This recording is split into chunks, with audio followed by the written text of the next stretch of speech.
Hello everyone, welcome to smart study by Jyoti Nain. मेरा नाम है ज्योति और आज की क्लास का टॉपिक है विलियम वाइचरली। कल हमने किए थे जॉर्ज एस्ट्रिच, आज हम करेंगे विलियम वाइचरली। हमारा रेस्टोरेशन कॉमेडी चला हुआ है, ठीक है। तो चलिए स्टार्ट कर लेते हैं आज का क्लास।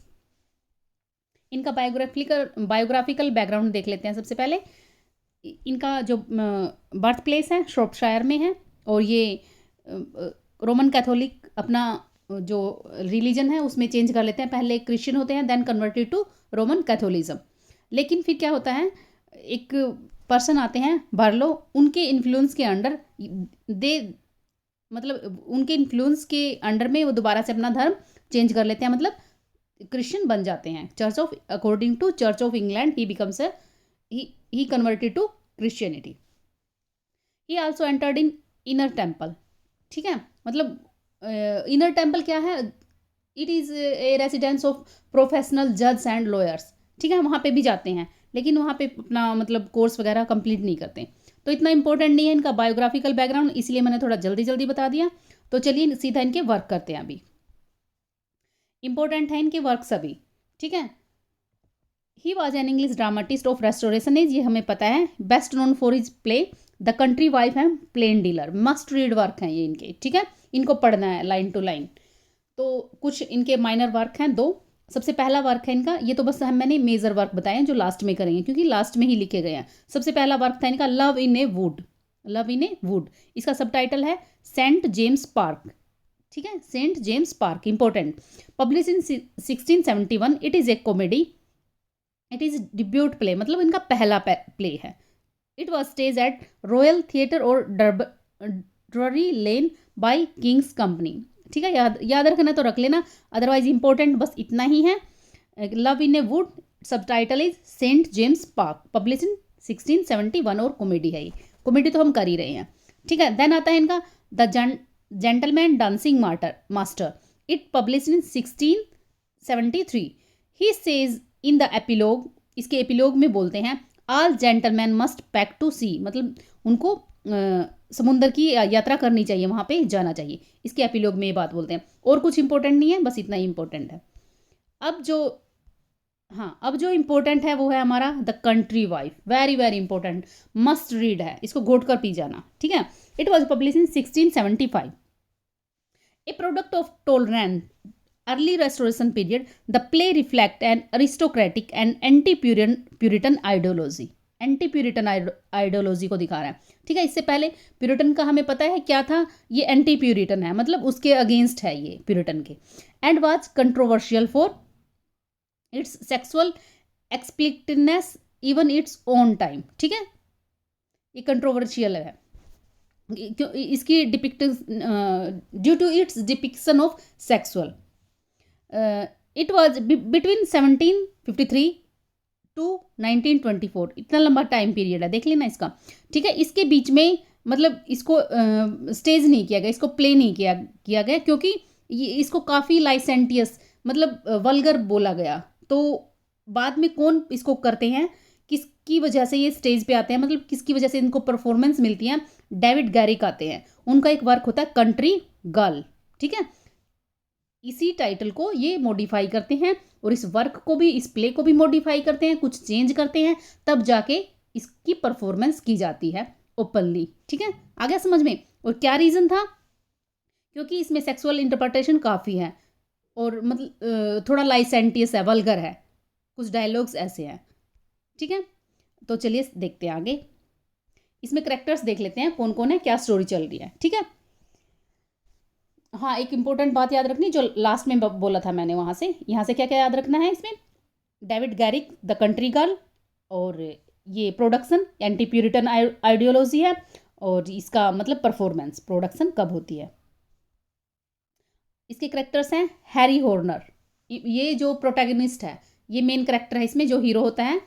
इसमें क्या होता है, ये ही मतलब इम्पोज करता है, ये लोगों को बेवकूफ़ बनाने के लिए बोलता है आई एम इम्पोर्टेंट, मतलब इम्पोर्टेंट मतलब जो who is unable to have sexual relationship with a woman, मतलब he is unable to be physical contact with any lady, वो अनेबल था, मतलब ऐसा बोलता है आई एम इम्पोर्टेंट, एक इम्पोर्टेंट की ट्रिक अप्लाई करता है, मतलब वो झूठ बोलता है ताकि he can be socialize with other ladies, मतलब लेडीज़ के साथ सोशलाइज हो सके और उनके हस्बैंड को बेवकूफ़ बना सके। सीधी सी बात इतनी है, हार्नर जो हैरी हार्नर है वो जो अपर क्लास सोसाइटी से बिलोंग करता है और अपर क्लास लेडी को सिड्यूस करने के लिए एक झूठी खबर फैला देता है कि मैं इम्पोर्टेंट हूँ और आसानी से मैं इनके साथ इंटीमेट हो सकूँ, उनके हस्बैंड्स को बेवकूफ़ बना सकूँ, क्योंकि उनके हस्बैंड उस पर विश्वास कर लेंगे।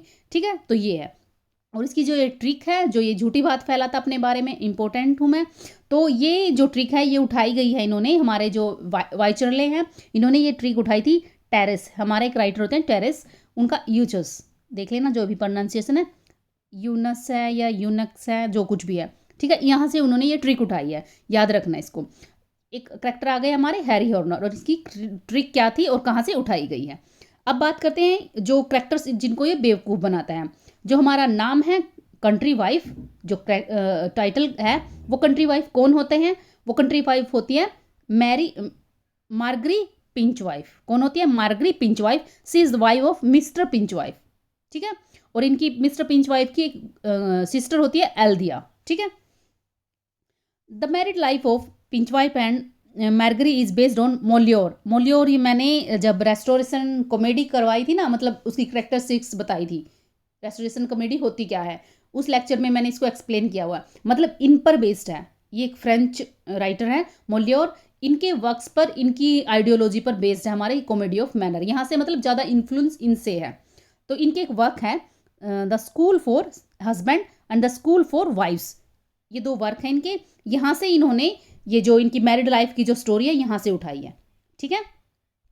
तो क्या याद रखना है, ये अब क्या स्टोरी है इनकी, जो हैरी हॉर्नर है इस लेडी का भी बेवकूफ़ बनाता है, इसके साथ भी इंटीमेट होता है, ठीक है। ये मस्ट रीड आपको खुद भी पढ़नी है। मैं हल्की सी स्टोरी बताती हूँ, मतलब यहाँ पे मैं पूरा एक्सप्लेन नहीं कर सकती, आप खुद जाओ, खुद पढ़ो और मतलब मोर चीज़ें सीखोगे आप वहाँ से, ठीक है। यहाँ पे मैं कुछ एक चीज़ें ही बता सकती हूँ, अदरवाइज लेक्चर ज़्यादा लंबा हो जाएगा।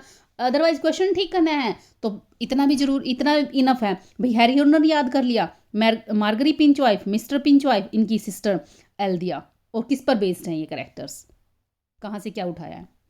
लेकिन अगर जब तक आपको स्टोरी अच्छे से नहीं पढ़ी है, ये कुछ नहीं याद रहेंगे, कुछ भी। बार बार आप हॉर्नर का नाम पढ़ोगे, एक स्टोरी चल रही है, हॉर्नर ने ऐसा किया, वैसा किया, उस लेडी के साथ ये किया, उसके साथ ये किया, तो आपको ज़्यादा याद रहेगा। सीधा रट्टा लगाओगे तो चीज़ें याद नहीं रहेंगी, ठीक है। थोड़ा स्टोरी के हिसाब से पढ़ोगे ना तो चीज़ें बार बार रिपीट होंगी, नेम बार बार आएंगे, और एक साइड से नहीं, मल्टीपल साइड से पढ़नी है आपको स्टोरी, ज़्यादा याद रहेगी। तो नेक्स्ट है, एक ग्रुप था लेडी का, that is also called virtuous gang. और वो वर्चुअस गैंग कौन सी थी? Lady Fidget, her sister in law Mrs Dainty Fidget, and her उसकी फ्रेंड मिसिस स्क्यूमिस, ठीक है। ये तीन लेडी होती है जिनको वर्चुअस गैंग बोला गया है इसमें। और एक इंपॉर्टेंट सीन होता है यहाँ पे, चाइना सीन, ठीक है। इनको देखना क्या थे ये, ठीक है। हाँ, तो चलिए नेक्स्ट। अब इम्पोर्टेंट और मस्ट रीड वर्क है हमारा the Plain Dealer. The Plain Dealer, इससे पहले हमारा था the Country Wife which was publish in 1675, the Plain Dealer publish in 1676। It was based on Moliere's, दोबारा से आ गई है ना, मोलियर्स के ली मिसेंथ्रोपी। ये वर्क हमने कल भी किए थे, इनके जो मेन वर्क थे, सॉरी, मतलब वहाँ पे हमने किए थे, ये कहाँ कहाँ से उठाते हैं, मतलब किस मोलियर का इन्फ्लुएंस होता है ना, तो उनके वर्क डिस्कस किए थे, तो वही आ गए है ना। तो जो प्लेन डीलर है वो किस पे बेस्ड है? मोलियर के मिसेंथ्रोप पे है। और जो हमारे कंट्री वाइफ थे वो किस पे थे? School for Wives, School for Husband, है ना। और जो हमारे हॉर्नर की जो ट्रिक थी, जो इम्पोर्टेंट ट्रिक थी, इम्पोर्टेंट नहीं, इम्पोर्टेंस, जो उनकी ये इम्पोर्टेंट जो ट्रिक थी, जो झूठी अफवाह फैलाई थी, वो किस पे बेस्ड थी? वो किस पे बेस्ड थी? हमारे यूनक्स बाय टेरेस। टेरेस हमारे राइटर हैं और ये जो इनका वर्क है, याद रखना इसको। और मिसेंथ्रोपी पे कौन सा वर्क बेस्ड है इनका? The Plain Dealer. अभी बात करते हैं हम जो कुछ राइटर्स हैं जिन्होंने इस वर्क को प्रेज़ किया, वो हमारे जॉन ड्राइडन हैं, इंपॉर्टेंट राइटर हैं, और जॉन डेनिस, इन्होंने इसके वर्क को प्रेज़ किया है। और एक बात और इम्पोर्टेंट याद रखनी है, जो मैक्योली होते हैं ना, जो इनको काफ़ी क्रिटिसाइज़ करते हैं, ठीक है, याद रखना इस बात को, मैक्योली है, इनको काफ़ी क्रिटिसाइज़ करते हैं। अगर कोई क्रिटिसाइजिंग जो टर्म आ जाती है या क्रिटिसाइजिंग स्टेटमेंट आ जाती है और पूछा जाता है भाई विलियम वाइचरले को कौन ऐसे क्रिटिसाइज़ करे, तो वो मैक्यावली मिलेंगे। मतलब ये एक टाइप से ट्रिक है, ठीक है। तो नेक्स्ट पढ़ते हैं। हाँ, जो ये इनका जो प्लेन डीलर जो वर्क है, मतलब लाइसेंटियस वर्क है, इनके सारे वल्गर हैं, तो इस टाइप के वर्क हैं, तो इनमें थोड़ा सा सुधार करके ना, रेस्टोरेशन कॉमेडी सारी है ही ऐसी, है ना, तो इसमें कुछ सुधार करके फिर जाके इसको भी पब्लिश किया गया। ऐसा ही कंट्री वाइफ के साथ हुआ, ठीक है। उसको हम किसने मॉडिफाई किया था, हमारा जो कंट्री गर्ल के नाम से लेके आते हैं गैरिक, और इसको कौन मॉडिफाई करते हैं, इजाक बेकर स्टेफ। और ये बॉर्डराइज्ड ये क्या था, ये वर्जन क्या है, इसको क्या बोला गया, बॉर्डर, मतलब इसमें कुछ सुधार करके, ये जो टर्म है बॉर्डराइज्ड, सॉरी प्रोनाउंसिएशन करने में कई बार मेरे को दिक्कत आ जाती है, तो इसको इग्नोर करें। आप बॉर्डराइज्ड का मतलब समझे। ये टर्म हमारे विलियम शेक्सपियर के थे, हमने तब आई थी जब विलियम शेक्सपियर में मैंने बताया था कि एक थॉमस बॉल्डर है, उनकी सिस्टर होती है हेनरिटा बोल्डर। ये दोनों पर्सन क्या करते हैं, ये विलियम शेक्सपियर के कुछ वर्क में एब्यूजिव लैंग्वेज यूज़ होती है, ठीक है, एब्यूजिव लैंग्वेज यूज़ होती हैं, तो उस लैंग्वेज को हटाकर कुछ भी कोई शब्द हैं, कुछ सीन ऐसे हैं, उनको हटाकर इन्होंने स्टोरी को प्रेजेंट किया है, ठीक है। मतलब शेक्सपियर की स्टोरी में सुधार किया इन्होंने। ये थे वो करेक्टर, थॉमस बोल्डर और हेनरिटा बोल्डर। तो वहाँ से ये टर्म निकल कर आई है। तो इनमें भी कुछ सुधार किसने किया है, इजाक बेकर स्टेफ ने, ठीक है, तब जाके ये पब्लिश हुआ था। अब बात करते हैं इनका जो हमारे प्लेन डीलर, जो यहाँ पे है ना, रेस्टोरेशन कॉमेडी में क्या याद रखना है, हर वर्क में जब भी आप पढ़ोगे, जो करेक्टर है ना, जो हमारा टाइटल है, टाइटल से पता चलेगा भाई ये किसी प्लेन डीलर के बारे में बात हो रही है, या प्लेन डीलर के बारे में बात हो रही है, या फिर किसी कंट्री वाइफ के बारे में बात हो रही है। आगे आएंगे डबल डीलर आएंगे, इस टाइप से आएंगे, ठीक है। तो मैन ऑफ मोड है जैसे, तो ये जो टाइटल से पता चल रहा है ना, तो आपको ये पूछना है ये कंट्री वाइफ कौन है यहाँ पे, या फिर प्लेन डीलर कौन है, ठीक है, ऐसे पूछना है अपने आप से क्वेश्चन। और यहाँ पे टाइटल करेक्टर कौन है, कैप्टन मैनले, कौन है, कैप्टन मैनले। कंट्री वाइफ में कौन थी, मैरग्री पिंच वाइफ। तो हमारे टाइटल करेक्टर हैं ये। He was a seller who doubts motive of everyone, वो सब पर शक करते थे। ही मैट्स एक्सेप्ट हिज, मतलब अपनी एक स्वीट हार्ट थी इनकी, एक लवर थी ओलिविया, उनको छोड़कर ये हर किसी पर शक करते हैं, लेकिन लास्ट में क्या होता है, वही इनको धोखा दे जाती है और जो इनके फ्रेंड है उससे शादी कर लेती है, ठीक है। ओलिविया मतलब मैनले और Olivia they are in love, लेकिन बाद में क्या करती है, वो वर्निस से शादी कर लेती है, जिसको धोखा। अब ये क्या करता है, जो कैप्टन मैनले है, वो इसे बदला लेने के लिए वो उसको एक ओलिविया नाम की कैरेक्टर है जो कि डिस्गाइज है एज ए मैन, और कैप्टन मैनले को पता नहीं है। कैप्टन मैनले मान रहे हैं एक लड़का है, लेकिन वो लड़की होती है। इसको भेजते हैं भाई आप उसके पास जाओ, ट्राई टू सीड्यूस हर। तो ऐसे चलता है, मतलब एक टाइप से ऐसी स्टोरी है, ठुकरा के मेरा प्यार मेरा इंतकाम में देखेगी, है ना, इस टाइप से कुछ स्टोरी है। लेकिन बाद में पता चलता है ये लेडी है जो मैं जिसको लड़का समझ रहा हूँ, मैं उसके पास भेज रहा हूँ। तो बाद में क्या करते हैं Captain Manly, he married to Olivia, और बाद में इससे शादी कर लेते हैं। कुछ ऐसी स्टोरी है, इंपॉर्टेंट है, याद रखना सभी करेक्टर। अभी बात करते हैं हम the French philosopher historian Voltaire. अभी तो बात की हमने जो इनके वर्क हैं, कहाँ से इन्होंने स्टोरी उठाई है, हमारे वाइचरले ने। अब बात करेंगे जो वोल्टेयर हैं, वो अपनी स्टोरी का प्लॉट यहाँ से बोरो करते हैं, ठीक है।